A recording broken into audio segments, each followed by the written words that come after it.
Good morning all of you.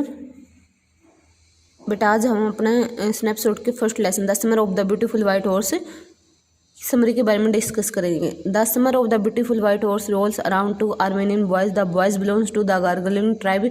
We learn that even though they were poor they never sacrifice their honesty. In fact even the worst of situation they were always honest. First passage में बताया गया बेटा कि यह जो story है दो character पर घूमती है, दो लड़कों पर जो आर्मेनियन लड़के थे और वे गार्गुलिन जनजाति से संबंध रखते थे और उनसे हमें शिक्षा मिलती है कि चाहे वे कितने भी गरीब थे परंतु उन्होंने कभी भी अपनी ईमानदारी नहीं छोड़ी। वास्तव में उनकी सिचुएशन कितनी बुरी हुई हो परंतु वे हमेशा ईमानदार रहे। Similarly, the boys never steal or lie, whatever the situation may be. This story describes the particular incident about the white horse they once got. Am is 9 years old and his cousin Morad is 13 years old. अब बताते हैं कि दोनों लड़के ने कभी चोरी और झूठ नहीं बोला, चाहे सिचुएशन कोई भी हो। स्टोरी बताती है एक घटना को जब उनको एक सफ़ेद घोड़ा मिलता है। आम 9 साल का था और उसका कजन मुराद 13 साल का। आम is very fascinated by the world as things were easy in childhood. आम उत्तेजित था संसार की वस्तुओं को लेकर जैसे हर कोई बचपन में होता है। Moreover Mourad is the crazy one. तो यहाँ मुराद क्रेजी मतलब एक पागलपन संग एज एवरीवन कॉल्स हिम, सभी उसको बुलाते थे, मतलब उसको किसी चीज़ की धुन लग गई तो उसको पूरा करना है चाहे कुछ भी हो जाए। The story begins with Mourad visiting Aram's house in the morning at 4। Story कहाँ से शुरू होती है? मुराद की जब आम के घर पर सुबह 4 बजे जाता है।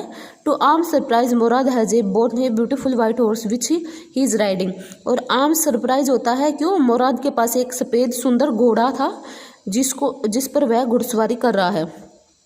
Mourad assure him that it is indeed horse and he is not dreaming. Mourad उसको विश्वास दिलाता है कि उसको घोड़े की ज़रूरत थी और वह सपना नहीं देख रहा। आम did not believe it because he knew that they were poor and would not be able to afford a horse.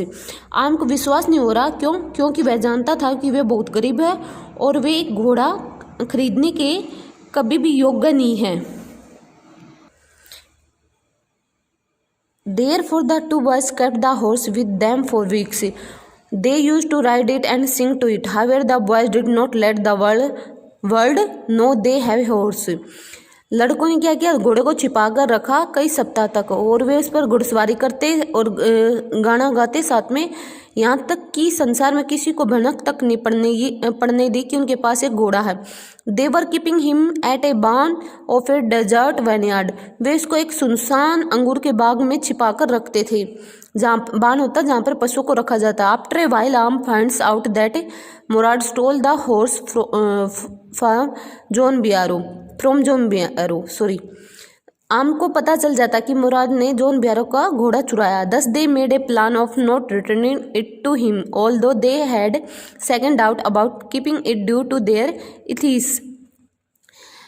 वे योजना बनाते हैं कि वे घोड़े को तो नहीं लौटाएंगे, यद्यपि उनका जो दूसरी डाउट था घोड़े को वे छिपाकर इतने दिनों तक कैसे रखेंगे।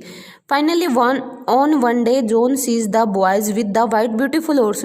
और अंत में क्या होता है? एक दिन जॉन लड़कों को सफ़ेद सुंदर घोड़े के साथ देख लेता है। However as his family was known for their honesty John did not excuse them of stealing. यहाँ तक जॉन को पता था कि उनका जो परिवार है वो ईमानदारी के लिए प्रसिद्ध है और जॉन उन पर चोरी का संदेह भी नहीं करता। On the other hand his belief was so strong he just said that their horse resemble his horse a lot. और दूसरी तरफ वह उसको विश्वास था, इतना ज़्यादा विश्वास था कि वह घोड़ा उसके घोड़े जैसा है बिल्कुल। Consequently this was a very poignant experience for the boys. संयोग से जो है जो अनुभव होता है वो लड़कों को करुणाजनक मर्म ही बना देता है।